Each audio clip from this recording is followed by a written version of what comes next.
hard to review, but we have the stream pulled up.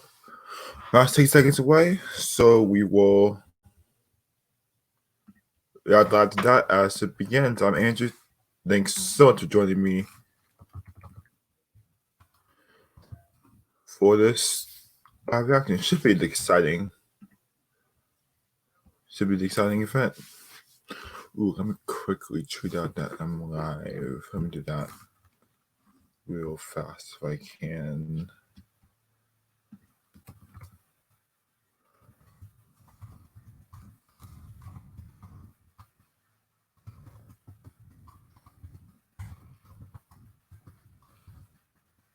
So, okay, the shall begin shortly.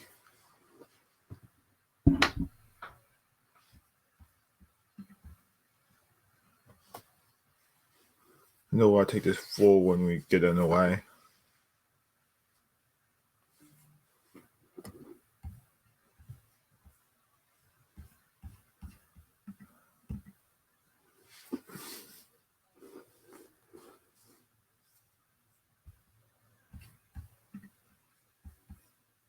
All right, here we go.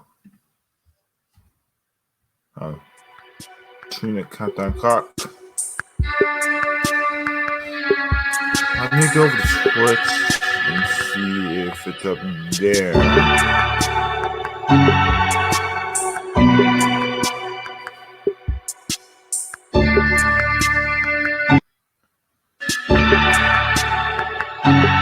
And it's not. Okay, so 2-minute countdown clock is correct. All right. There you go.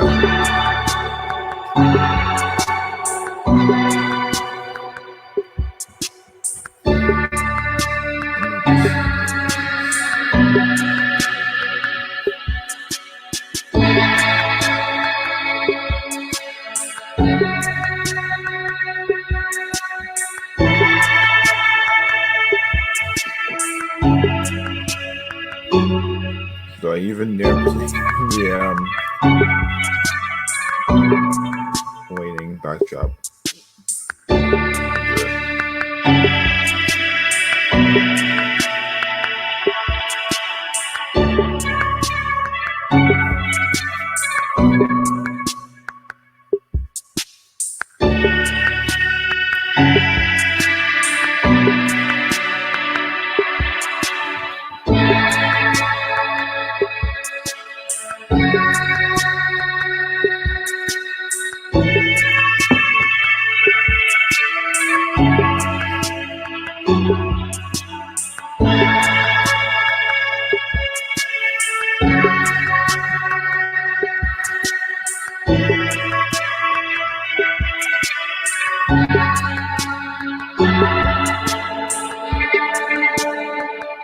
Just count down 10, 6, 5, 3, 2, 1. Here we are. Hi. Unfortunately, we had to cancel the talk that we had planned for GDC. But we do have some super exciting news about PS5. And who better to bring that to you than the one and only Mark Cerny. Without further ado, over to you, Mark. Thank you, Jim. There will be lots of chances later on this year to look at the PlayStation 5 games. Today, I want to talk a bit about our goals for the PlayStation 5 hardware and how they influenced the development of the console. I think you all know I'm a big believer in console generations. Once every 5 or 6 or 7 years, a console arrives with substantially new capabilities.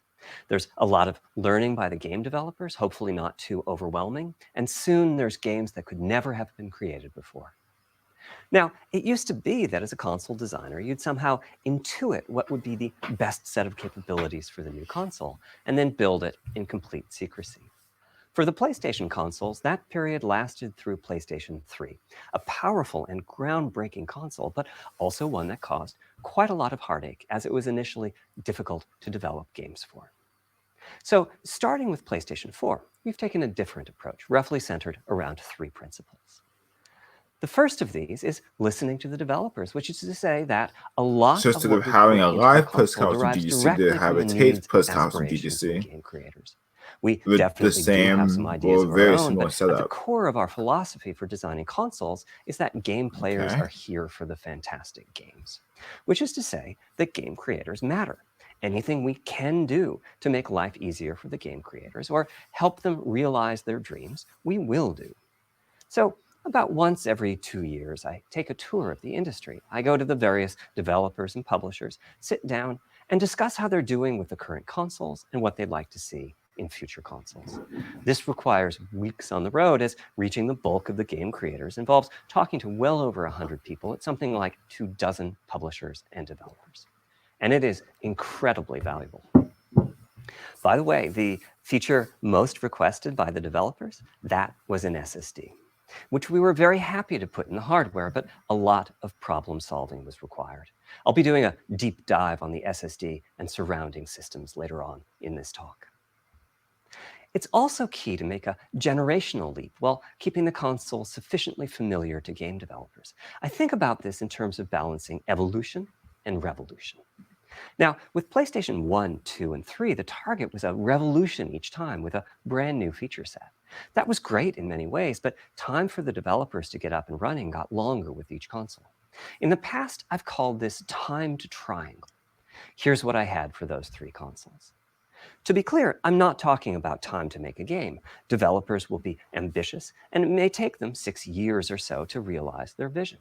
What I'm talking about is that dead time before graphics and other aspects of game development are up and running, and trying to minimize that. On the other hand, if we're trying to reduce that dead time to 0, that means the hardware architecture can't change at all. We're handcuffed. We need to judge for each feature what value it adds and whether it's worth the increase in developer time needed to support it. So with PlayStation 4, we were able to strike a pretty good balance between performance and familiarity. We got required learning back to PlayStation 1 levels. With PS5, the GPU was definitely the area we felt the most tension between adding new features and keeping a familiar programming model. Ultimately, I think we've ended up with something under a month of getting up to speed. That feels like we're striking about the right balance. I'll go into a bit more detail later today about our philosophy with the GPU and the specific feature set that resulted from it. It's also very important for us, as the hardware team, to find new dreams, by which I mean something other than CPU performance, GPU performance, and the amount of RAM. The increase in graphics performance over the past 2 decades has been astonishing, but there are other areas in which we can innovate and provide significant value to the game creators, and through them, the players. That's why the SSD was very much on our list of directions to explore, regardless of what came out of the conversations with game developers and publishers. The biggest feature in this category is the custom engine for audio. That's today's final topic. The push for vastly improved audio, and in particular, 3D audio, isn't something that came out of the developer meetings. It's much more the case that we had a dream of what might be possible 5 years from now, and then worked out a number of steps we could take to set us on that path. So here again are the 3 principles, the first being enabling the desires of developers to drive the hardware design. To me, the SSD really is the key to the next generation. It's a game changer. And it was the #1 ask from developers for PlayStation 5. As in, we know it's probably impossible, but can you put an SSD in it? That was the discussion we were also having internally. It was clear that the presence of a hard drive in every PlayStation 4 was having a positive impact. A lot of things that would simply have been impossible at Blu-ray disc speeds were now possible. At the same time, though, in 2015 and 2016, when we were having these conversations, developers were already banging up against the limits of the hard drive, and a lot of developer time was being spent designing around slow load speeds. I want to focus in on just one number here, which is how long it takes to load a gigabyte of data from a hard drive. The difficulty being that hard drives are neither particularly fast nor flexible. If all your data is in one block, which is frankly not very likely, you can load 50 to 100 megabytes a second, depending on where the data is located on the hard drive. Let's assume it's on the outer edge, which means loading a gigabyte takes 10 seconds. If you compress your game packages, you can fit more data on the Blu-ray disc and also effectively boost your hard drive read speed by the compression ratio. We support zlib decompression on PlayStation 4 that gets you something like 50% more data on the disk and 50% higher effective read speed. Unfortunately, though, it's highly likely that your data is scattered around in various files on the hard drive, as well as sourced from multiple locations within those files. So lots of seeks are needed at 2 to 50-ish milliseconds each. My rule of thumb is that the hard drive is spending 2/3 of its time seeking and only 1/3 of its time actually loading data. Putting all of that together, a gigabyte is very roughly 20 seconds to load from a hard drive. Now, a gigabyte is not much data. Games are using 5 or 6 gigabytes of RAM on PlayStation 4, so boot times and load times can get pretty grim. Or to put that differently, as a player, you wait for the game to boot, wait for the game to load, wait for the level to reload every time you die, and you wait for what is euphemistically called fast travel. And all of that leads to the dream. What if we could have not just an SSD, but a blindingly fast SSD? If we could load 5 gigabytes a second from it, what would change? Now, SSDs are completely different from hard drives. They don't have seeks as such. If you have a 5 gigabyte a second SSD, you can read data from 1,000 different locations in that second, pretty much at speed. As for time to load a gigabyte, this is next gen we're talking about, so memory is bigger. Instead, we should be asking how long to load 2 gigabytes.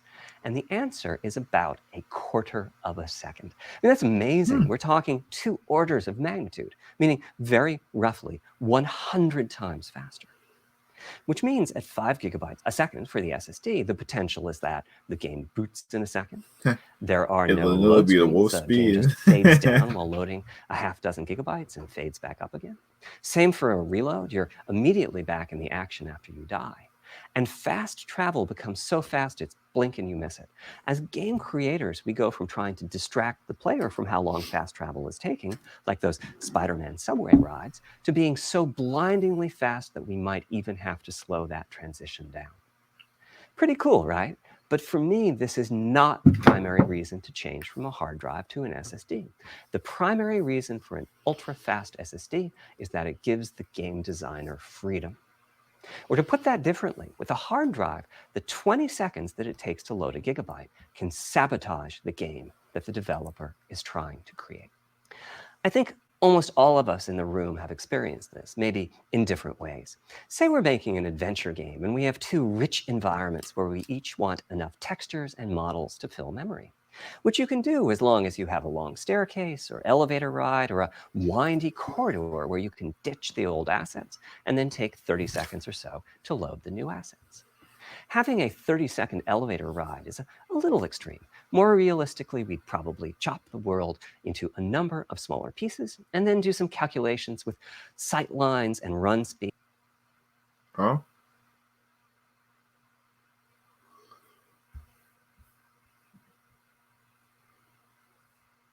Let's see. Like we did for Haven City when we were making Jack 2. The game is 20 years old, but not much has changed since then. All those twisty passages are there for a reason. There's a whole subset of level design dedicated to this sort of work, but still, it's a giant distraction for a team that just wants to make their game. So when I talked about the dream of an SSD, part of the reason for that 5 gigabyte a second target was to eliminate loads, but also part of the reason for that target was streaming. As in, what if the SSD is so fast that as the player is turning around, it's possible to load textures for everything behind the player in that split second? If you figure that it takes half a second to turn, that's 4 gigabytes of compressed data you can load. That sounds about right for next gen. Anyway, back to the hard drive. Another strategy for increasing effective read speed is to make big sequential chunks of data. For example, we might group all the data together for each city block. That removes most of the seeks, and the streaming gets faster. But there's a downside too, which is that frequently used data is included in many chunks and therefore is on the hard drive many times. Marvel's Spider-Man uses this strategy, and though it works very well for increasing the streaming speed, there's a massive duplication as a result. Some of the objects like mailboxes or news racks are on the hard drive 400 times. What I'm describing here are things that cramp a creative director's style. Either level design gets a little bit boring in places, or the data is duplicated so many times that it no longer fits on the Blu-ray disc. And you end up with hard limits on the player's run speed or driving speed. The player can't go faster than the load speed from the hard drive. And finally, I'm sure many of you have noticed that after a patch download, the PlayStation 4 will sometimes take a long time to install the patch. That's because when just part of a file has been changed, the new data can be downloaded pretty quickly. But before the game boots up, a brand new file has to be constructed that includes the changed portion. Otherwise, every change would add a seek or two. Even so, you can occasionally see this happening on game titles. They start to hitch once they get patched enough. With an SSD, though, no seeks. So no need to make brand new files with the changes incorporated into them, which means no installs as you know them today. There's yet one more benefit, which is that system memory can be used much more efficiently. On PlayStation 4, game data on the hard drive feels very distant and difficult to use. By the time you realize you need a piece of data, it's much too late to go out and load it. So system memory has to contain all of the data that could be used in the next 30 seconds or so of gameplay. That means a lot of the 8 gigabytes of system memory is idle. It's just waiting there to be potentially used.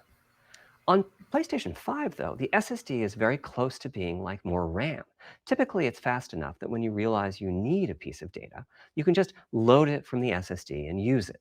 There's no need to have lots of data parked in system memory waiting to potentially be used. A different way of saying that is that most of RAM is working on the game's behalf. This is one of the reasons that 16 gigabytes of GDDR6 feels 5. The presence of the SSD reduces the need for a massive intergenerational increase in size. So back to the dream of the SSD. Here's the set of targets. Boot the game in a second. No load screens. Design freedom, meaning no twisty passages or long corridors. More game on the disk and more game on the SSD. And finally, those patch installs go away. The reality, though, is that the SSD is just one piece of the puzzle. There's a lot of places where bottlenecks can occur in between the SSD and the game code that uses the data. You can see this on PlayStation 4. If I use an SSD with 10 times the speed of a standard hard drive, I probably see only double the loading speed, if that. For PlayStation 5, our goal was not just that the SSD itself be 100 times faster. It was that game loads and streaming would be 100 times faster. So every single potential bottleneck needed to be addressed. And there are a lot of them. Let's look at check-in and what happens when its overhead gets 100 times larger. Conceptually, check-in is a pretty simple process. Data is loaded into system memory from the hard drive or SSD. It's examined. A few values are tweaked to check it in, and then it's moved to its final location. At the SSD speeds we're talking about, that last part, moving the data, meaning copying it from one location to another, takes roughly an entire next-gen CPU core. And that's just the tip of the iceberg. If all the overheads get 100 times larger, that will cripple the frame rate as soon as the player moves, and that massive stream of data starts coming off the SSD. So to solve all of that, we built a lot of custom hardware, namely a custom flash controller and a number of custom units in our main chip. The flash controller in the SSD was designed for smooth and bottleneck-free operation, but also with games in mind. For example, there are 6 levels of priority when reading from the SSD. Priority is very important. You can imagine the player heading into some new location in the world and the game requesting a few gigabytes of textures. And while those textures are being loaded, an enemy is shot and has to speak a few dying words. Having multiple priority levels lets the audio for those dying words get loaded immediately. On one side, that flash controller connects to the actual flash dies that supply the storage. To reach our bandwidth target of 5 gigabytes a second, we ended up with a 12-channel interface. 8 channels wouldn't be enough. The resulting bandwidth we've achieved is actually 5.5 gigabytes a second. With a 12-channel interface, the most natural size that emerges for an SSD is 825 gigabytes. The key question for us was, is that enough? I mean, it's tempting to add more, but Flash certainly doesn't come cheap, and we have a responsibility to our gaming audience to be cost-effective with regards to what we put in the console. Ultimately, we resolved this question by looking at the play patterns of a broad range of gamers. We examined the specific games that they were playing over the course of a weekend or a week or a month, and whether that set of games would fit properly on the SSD. We were able to establish that the friction caused by reinstalls or redownloads would be quite low. And so we locked in on that 825 gigabyte size, while also preparing multiple strategies so that those who want more storage can add it. I'll go through the details in a moment. Back to the Flash controller. On the other side, it connects to our main custom chip via 4 lanes of Gen 4 PCIe. And inside the main custom chip is a pretty hefty unit dedicated to I/O. Before we talk about what that does, let's talk compression for a moment. PlayStation 4 used zlib as its compression format. We decided to use it again on PlayStation 5, but on my 2017 tour of developers, I learned about a new format called Kraken from Rad Game Tools. It's like zlib's smarter cousin. Simple, similar types of algorithms, but about 10% better compression, which is pretty big. That means 10% more game on the UHD Blu-ray disc or on the SSD. Kraken had only been out for a year, but it was already becoming a de facto industry standard. Half of the teams I talked to were either using it or getting ready to evaluate it. So we hustled and built a custom decompressor into the I/O unit, one capable of handling over 5 gigabytes of Kraken format input data a second. After decompression, that typically becomes 8 or 9 gigabytes, but the unit itself is capable of outputting as much as 22 gigabytes a second if the data happen to compress particularly well. By the way, in terms of performance, that custom decompressor equates to 9 of our Zen 2 cores. That's what it would take to decompress the Kraken stream with a conventional CPU.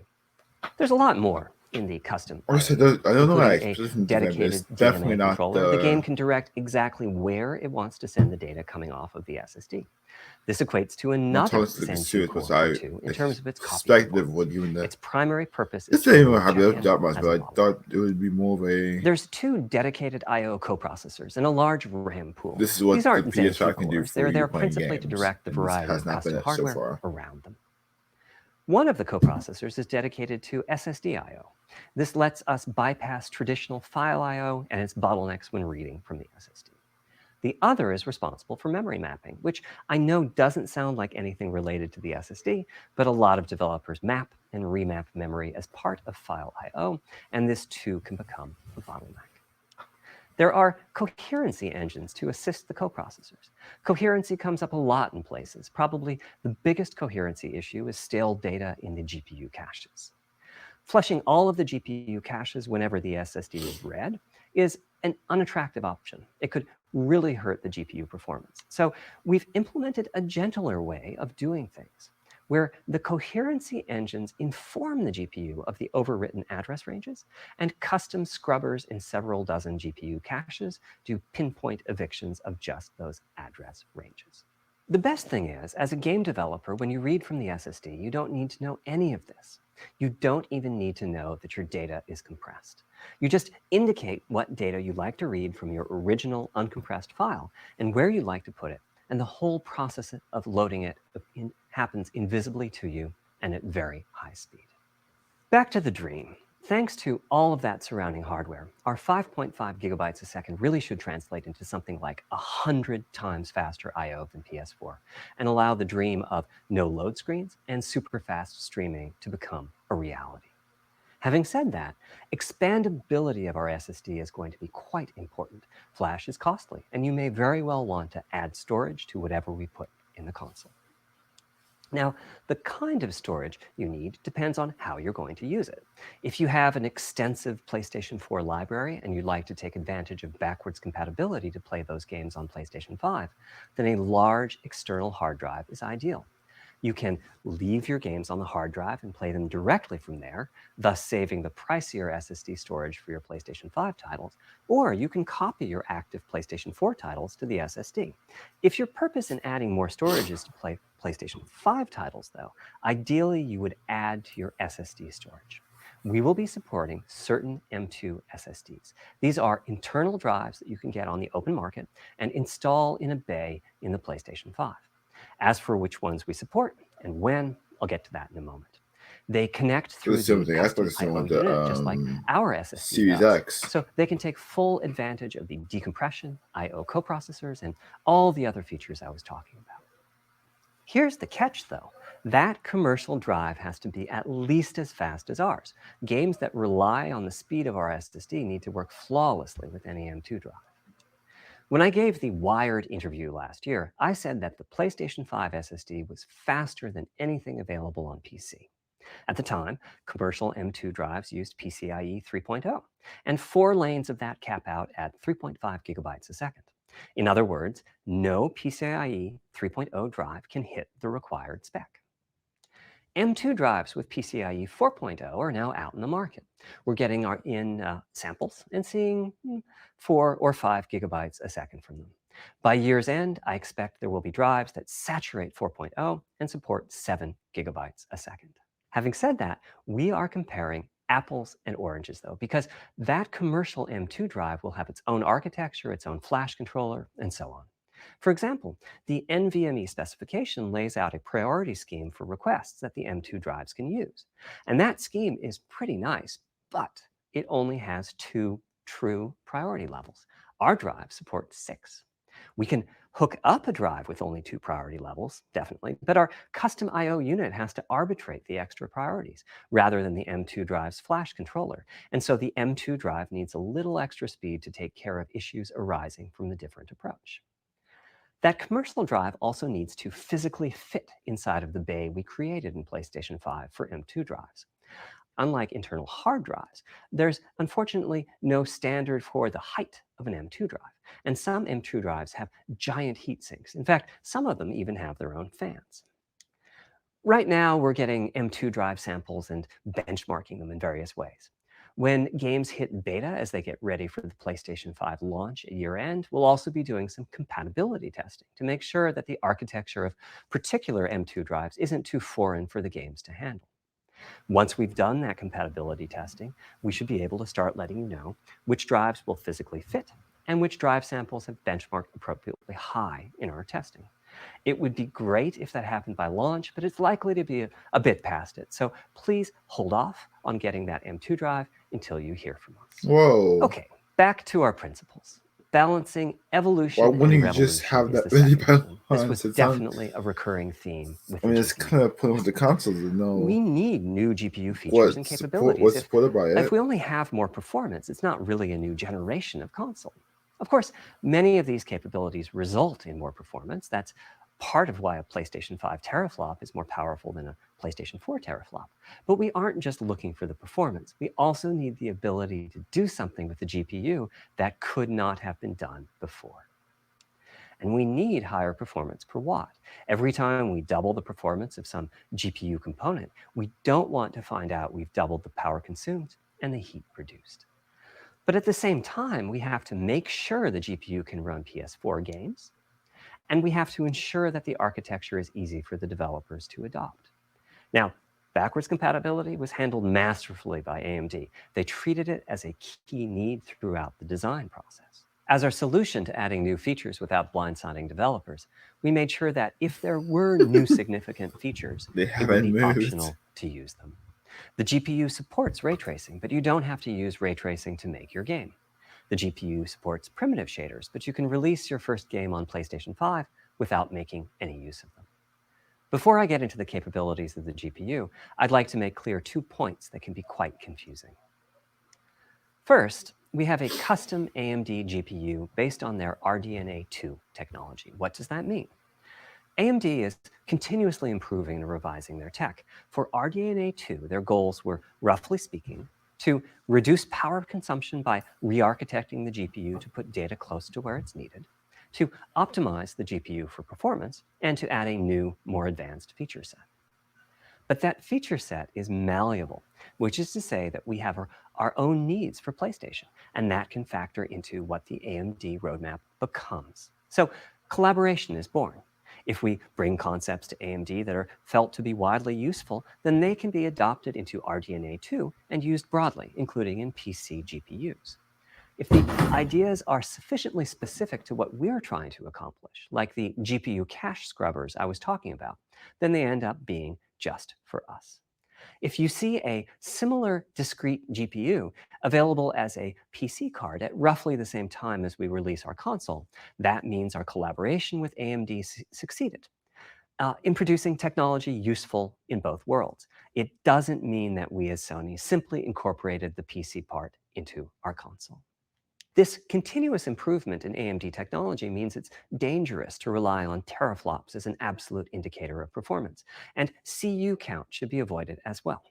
In the case of CPUs, we all understand this. The PlayStation 4 and PlayStation 5 each have 8 CPUs, but we never think that meant the capabilities and performance are equal. It's the same for CUs. For one thing, they've been getting much larger over time. Adding new features means adding lots of transistors. In fact, the transistor count for a PlayStation 5 CU is 62% larger than the transistor count for a PlayStation 4 CU. Second, the PlayStation 5 GPU is backwards compatible with PlayStation 4. What does that mean? One way you can achieve backwards compatibility is to put the previous console's chipset in the new console, like we did with some PlayStation 3s, but that's of course extremely expensive. A better way is to incorporate any differences in the previous console's logic into the new console's custom chips, meaning that even as the technology evolves, the logic and feature set that PlayStation 4 and PlayStation 4 Pro titles rely on is still available in backwards compatibility modes. One advantage of this strategy is that once backwards compatibility is in the console, it's in. It's not as if a cost down will remove backwards compatibility like it did on PlayStation 3. Achieving this unification of functionality took years of efforts by AMD, as any roadmap advancement creates a potential divergence in logic. Running PS4 and PS4 titles at boosted frequencies has also added complexity. The boost is truly massive this time around, and some game code just can't handle it. Testing has to be done on a title-by-title basis. Results are excellent, though. We recently took a look at the top 100 PlayStation 4 titles as ranked by playtime, and we're expecting almost all of them to be playable at launch on PlayStation 5. With regards to new features, as I said, our strategy was to try to break new ground, but at the same time not to require use of the new GPU capabilities. For more than a decade, GPUs have imposed a restriction on game engines. Software handles vertex processing, but for the most part, dedicated hardware is responsible for the triangles and other geometry that the vertices form. That means it's not possible to do even basic optimizations, such as aborting processing of a vertex if all geometry that uses it is off-screen. PlayStation 5 has a new unit called the Geometry Engine, which brings handling of triangles and other primitives under full programmatic control. As a game developer, you're free to ignore its existence and use the PlayStation 5 GPU as if it were no more capable than the PS4 GPU, or you can use this new intelligence in various ways. Simple usage could be performance optimization, such as removing backfaced or off-screen vertices and triangles. More complex usage involves something called primitive shaders, which allow the game to synthesize geometry on the fly as it's being rendered. It's a brand new capability. Using primitive shaders on PlayStation 5 will allow for a broad variety of techniques, including smoothly varying level of detail, addition of procedural detail to close-up objects, and improvements to particle effects and other visual special effects. Another major new feature of our custom RDNA 2-based GPU is ray tracing, using the same strategy as AMD's upcoming PC GPUs. The CUs contain a new specialized unit called the intersection engine, which can calculate the intersection of rays with boxes and triangles. To use the intersection engine, first you build what is called an acceleration structure. It's data in RAM that contains all of your geometry. There's a specific set of formats you can use. They're variations on the same BVH concept. Then, in your shader program, you use a new instruction that asks the intersection engine to check a ray against the BVH. While the intersection engine is processing the requested ray triangle or ray box intersections, the shaders are free to do other work. Having said that, The ray tracing instruction is pretty memory intensive, so it's a good mix with logic-heavy code. There's of course no need to use ray tracing. PS4 graphics engines will run just fine on PlayStation 5, but it presents an opportunity for those interested. I'm thinking it'll take less than 1 million rays a second to have a big impact on audio. That should be enough for audio occlusion and some reverb calculations. With a bit more of the GPU invested in ray tracing, it should be possible to do some very nice global illumination. Having said that, adding ray-traced shadows and reflections to a traditional graphics engine could easily take hundreds of millions of rays a second, and full ray tracing could take billions. How far can we go? I'm starting to get quite bullish. I've already seen a PlayStation 5 title that's successfully using ray tracing-based reflections in complex animated scenes with only modest costs. Another Drop set the of issues for the name. GPU involved size and frequency. How big do we make the GPU, and what frequency do we run it at? This is a balancing act. The chip has a cost, and there's a cost for whatever we use to supply that chip with power and to cool it. In general, I like running the GPU at higher frequency. Let me show you why. Here's 2 possible configurations for a GPU roughly of the level of the PlayStation 4 Pro. This is a thought experiment. Don't take these configurations too seriously. If you just calculate teraflops, you get the same number. But actually, the performance is noticeably different because teraflops is defined as the computational capability of the vector ALU. That's just one part of the GPU. There are a lot of other units. And those other units all run faster when the GPU frequency is higher. At 33% higher frequency, rasterization goes 33% faster. Processing the command buffer goes that much faster. The L2 and other caches have that much higher bandwidth, and so on. About the only downside is that system memory is 33% further away in terms of cycles. But the large number of benefits more than counterbalance that. As a friend of mine says, a rising tide lifts all boats. Also, it's easier to fully use 36 CUs in parallel than it is to fully use 48 CUs. When triangles are small, it's much harder to fill all those CUs with useful work. So there's a lot to be said for faster, assuming you can handle the resulting power and heat issues, which frankly, we haven't always done the best job at. Part of the reason for that is, historically, our process for setting CPU and GPU frequencies has relied on some heavy-duty guesswork with regards to how much electrical power games will consume and how much heat will be produced as a result inside of the console. Power consumption varies a lot from game to game. When I play God of War on my PS4 Pro, I know the power consumption is high just by the fan noise. But power isn't simply about engine quality. It's about the minutia of what's being displayed and how. It's counterintuitive, but processing dense geometry typically consumes less power than processing simple geometry, which is, I suspect, why Horizon's map screen, with its low triangle count, makes my PS4 Pro heat up so much. Our process on That was supposed previous to be a laugh. consoles has been You to could try to tell. guess what the maximum power consumption during the entire console lifetime might be, which is to say, the worst case scene in the worst case game, and prepare a cooling solution that we think will be quiet at that power level. If we get it right, fan noise is minimal. If we get it wrong, the console will be quite loud for the higher power games, and there's even a chance that it might overheat and shut down if we misestimate power too badly.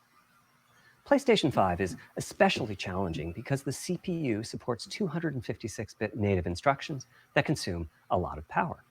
These are great here and there, but presumably only minimally used. Or are they? If we plan for major 256-bit instruction usage, we need to set the CPU clock substantially lower or noticeably increase the size of the power supply and fan. So after much discussion, we've decided to go with a very different direction on PlayStation 5.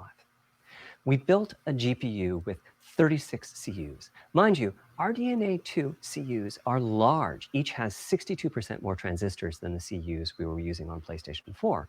So if we compare transistor counts, 36 RDNA 2 CUs equates to roughly 58 PlayStation 4 CUs. It is a fairly sizable GPU.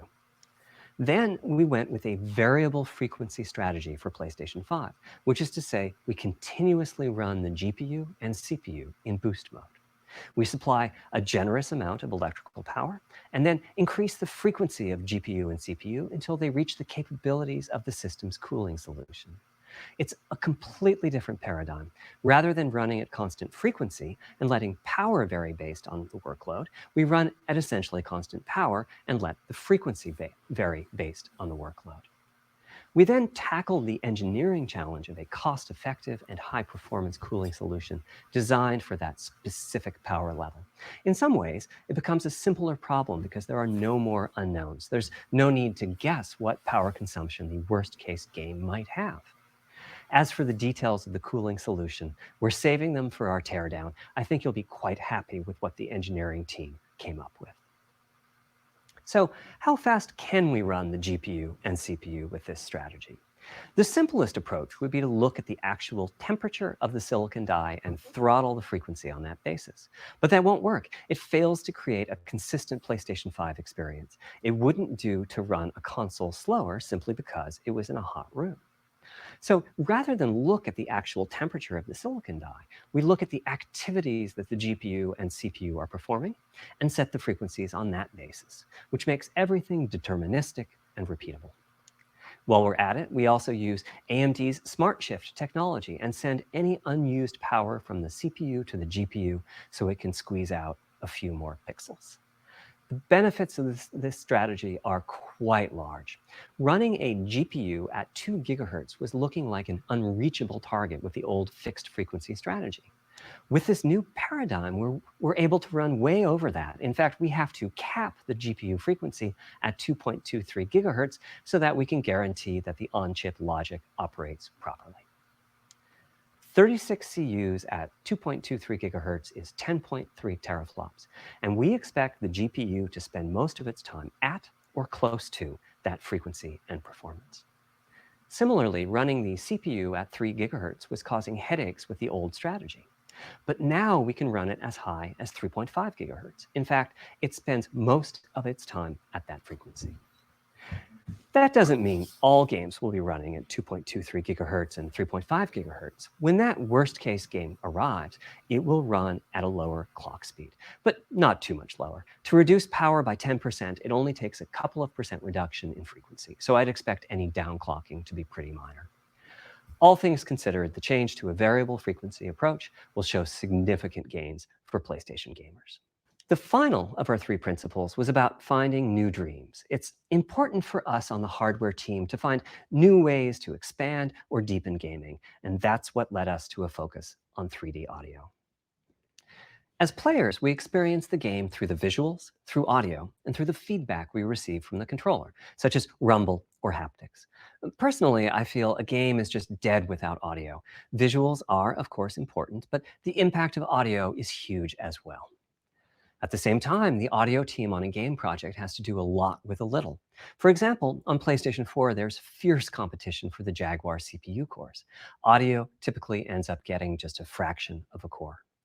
That's not much of a computational resource, particularly when you consider that the visuals run at 30 or 60 frames a second, but audio processing needs to happen at almost 200 times a second.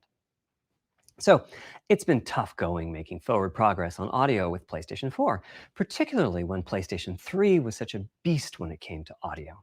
The SPUs in Cell were almost a perfect device for audio rendering. Simple pipelined algorithms could really take advantage of asynchronous DMA and frequently reached 100% utilization of the floating point unit. There's unfortunately nothing comparable on PlayStation 4. Probably the most dramatic progress in the PlayStation 4 generation has been with virtual reality. The PSVR hardware has its own audio unit. It supports about 50 pretty decent 3D sound sources. And this provided a hint as to where we could go with audio, as well as some valuable experience. Not to oversimplify, but here were our goals for audio on PlayStation 5. The first goal was great audio for everyone, not just VR users or soundbar owners or headphone users. That meant audio had to be part of the console. It couldn't be a peripheral. The second goal was to support hundreds of sound sources. We didn't want developers to have to pick and choose what sounds would get 3D effects and which wouldn't. We wanted every sound in the game to have dimensionality. And finally, we wanted to really take on the challenges of presence and locality. Now, when we say presence, we mean the feeling that you're actually there. You've entered the matrix. It's not, of course, something we thought we could perfectly achieve. But the idea was that if we stopped using just a rain sound and instead used lots of 3D audio sources for raindrops hitting the ground at all sorts of locations around you, then at some point your brain would take a leap and you'd begin to have this feeling of real presence inside the virtual world of the game. This has the capacity to affect your appreciation of the game, just like music in a game does. The concept of locality is simpler. It's just your sense of where the audio is coming from, to the right of you, behind you, above you. This can immerse you further in the game, and it can also directly enhance the gameplay. To use Dead Space as an example, I know, old school, you're fighting enemies in fairly dark, spooky locations. Back in the day, if you played the game using the TV speakers, you could tell that there was one last enemy growling and hunting you down, but it was difficult to tell quite where that enemy was. With headphones, you could tell that the enemy was somewhere on the right, which lets you deduce, if you couldn't see it, that it must be somewhere behind and to your right. But with 3D audio with good locality, the idea is you know the enemy is precisely there, and you turn and you take it out. So, how do we know where a sound is coming from in the first place? Well, all those bumps and folds in the ear have a meaning, evolutionarily speaking. Based on what direction the sound is coming from, sound waves bounce around inside the ear, there's some constructive and destructive interference, and the result is a change in volume. The phase of the sound also shifts, depending on what path the sound wave took to reach the ear canal. These volume changes and phase shifts are different for each direction and also vary depending on the frequency of the sound. Head size and head shape also impact the sound in a similar fashion. The way that the sound changes based on direction and frequency can be encoded in a table called the head-related transfer function, or HRTF. Here's part of one. The vertical axis is the frequency. The horizontal axis is the direction, front, back, left, right, and the color gives the degree of attenuation of the sound at that frequency. The HRTF is as unique to an individual as a fingerprint is. In fact, you're looking at mine right now. Here's how we measure an HRTF. We've taken hundreds of people through this process. We put a microphone in the subject's left and right ear canals, and then sit the subject down in the middle of an array of 22 speakers. We then play an audio sweep from each speaker as we rotate the subject. In the course of 10 or 20 minutes, we're able to sample the HRTF at over 1,000 locations. Using an HRTF when rendering audio creates unparalleled quality, but it's computationally expensive. The simplest way to use an HRTF is to process a sound source to make it appear as if it's coming from one of those 1,000 locations we sampled. Unfortunately, the processing has to be done in frequency domain rather than time domain, so there's multiple fast Fourier transforms needed for every sound source for every audio tick. That's a lot of multiplies. This computational complexity was the determining factor for our strategy. It meant we had to bite the bullet and design and build a custom hardware unit for 3D audio. Collectively, we're referring to the hardware unit and the proprietary algorithms we run on it as Tempest 3D Audio Tech. The meaning of 3D audio and technology should be pretty obvious here. As for Tempest, I feel it really reflects our goals with audio. It suggests a certain intensity of experience and also hints at your presence within it. We're calling the hardware unit that we built the Tempest engine. It's based on AMD's GPU technology. We modified a compute unit in such a way as to make it very close to the SPUs in PlayStation 3. Remember when I said that they were ideal for audio? So the Tempest engine has no caches, just like an SPU. All data access is via DMA, just like an SPU. Our target was that it would have more power than a CPU, thanks to the parallelism that a GPU can achieve, and that it would be more efficient than our GPU, thanks to the SPU-like architecture. The goal being to make possible near 100% utilization of the CU's vector units. Where we ended up is a unit with roughly the same SIMD power and bandwidth as all 8 Jaguar cores in the PlayStation 4 combined. If we were to use the same algorithms as PSVR, that's enough for something like 5,000 sound sources. But of course, we want to use more complex algorithms, and we don't need anything like that number of sounds.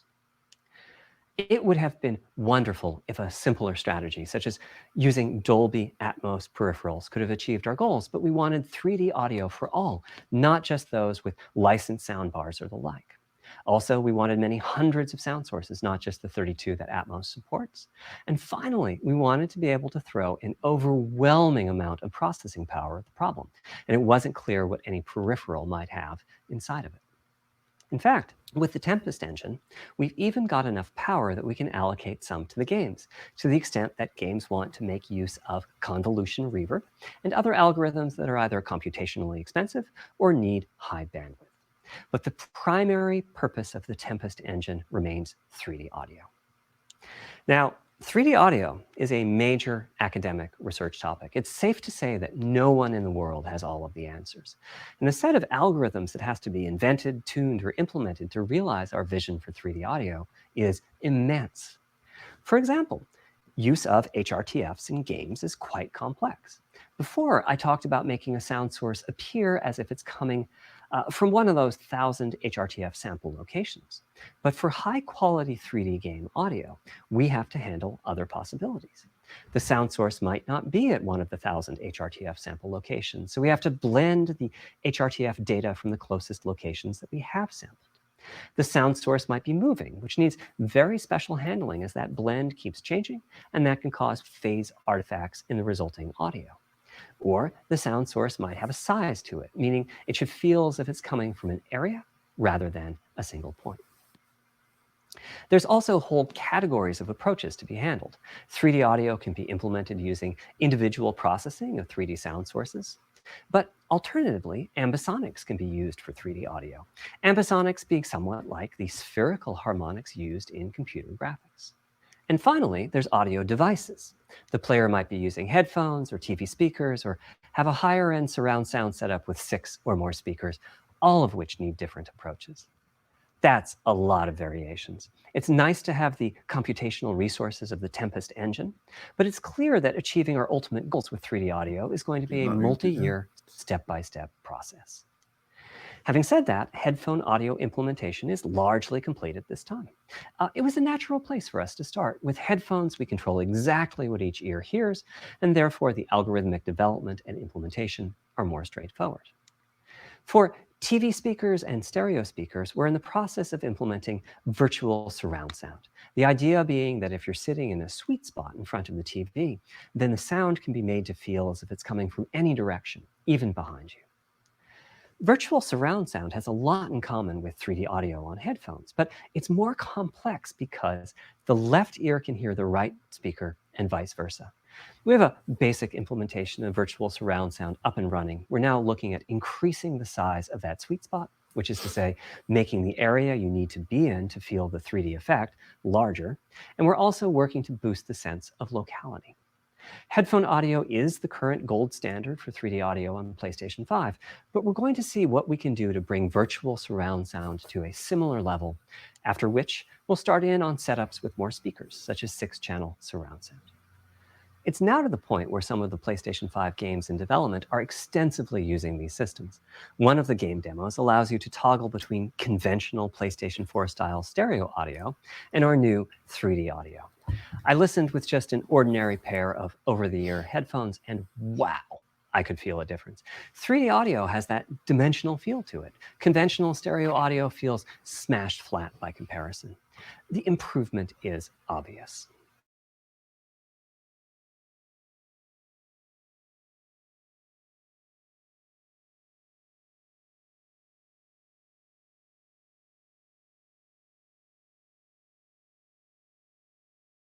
Namely, whose HRTF was being used. It wasn't mine, it was the default HRTF. The audio team analyzed the hundreds that they measured and chose the one they felt was the closest fit to the total game playing audience. This shows a piece of the default HRTF on the left and my HRTF on the right. You can see that the general features are much the same, but the details are quite different.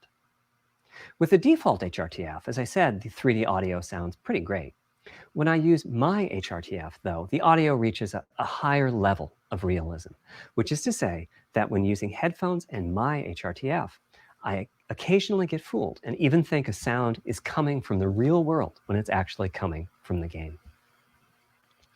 A corollary to this is that there are a few people whose HRTFs are sufficiently far from the default HRTF, that's the red dot here, that they can toggle between PS4 style and PS5 style audio and not sense much difference. I've had a few people describe the PlayStation 5's 3D audio as sounding like a bit better stereo audio. Presumably, they're the ones at the very edges of this diagram, which means what HRTF you're using is key. I'd like everyone to be able to experience what I'm experiencing, but obviously it's not possible to measure the HRTF of every PlayStation user. That means HRTF selection and synthesis are going to be big topics going forward as the Tempest technology matures. At PlayStation 5 launch, we'll be offering a choice of 5 HRTFs. There's a simple test where you pick the one that gives you the best locality. That's just the first step, though. This is an open-ended research topic. Maybe you'll be sending us a photo of your ear and we'll choose a neural network to pick the closest HRTF in our library. Maybe you'll be sending us a video of your ears and your head, and we'll make a 3D model of them and synthesize the Yeah, we want to give us any other stuff. Maybe you'll play an audio game to tune your HRTF. We'll be subtly changing it as you play and home in on the HRTF that gives you the highest score, meaning that it matches you the best. This is a journey we'll all be taking together over the next few years. Interesting idea, but at the same time, like everyone to experience. Realistically, who's going to go to the effort of setting this up unless you're a real technical Hopefully, I've been able to illustrate a bit about our design and decision-making process today and why PlayStation 5 has the feature set that it does. Now comes the fun part. We get to see how the development community takes advantage of that feature set. This is the I'm good hoping stuff. for the completely unexpected. Will it come from audio, ray tracing, the capabilities of the SSD, or something else? I guess we'll find out soon enough. Thank you for your time. Wow, so that was it. That's Sony's lecture on the PS5, the PlayStation 5. I don't even know what to say. I mean, that was honestly. Oh, let me not have the autoplay. That was definitely underwhelming, I'll say. I'll be using it, but there's definitely interesting stuff they're talking about.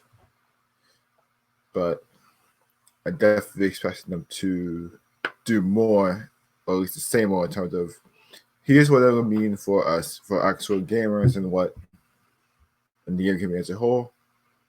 But I guess we'll be in at a later date, as Cerny just mentioned there. Thanks so much for joining me. If you want to follow me on Twitter, I am at Andijack. This stream will be archived for YouTube. And if you're watching live on Twitch, I will send you the kind for the games for more of their poster analysis. But I will sign up for now on YouTube.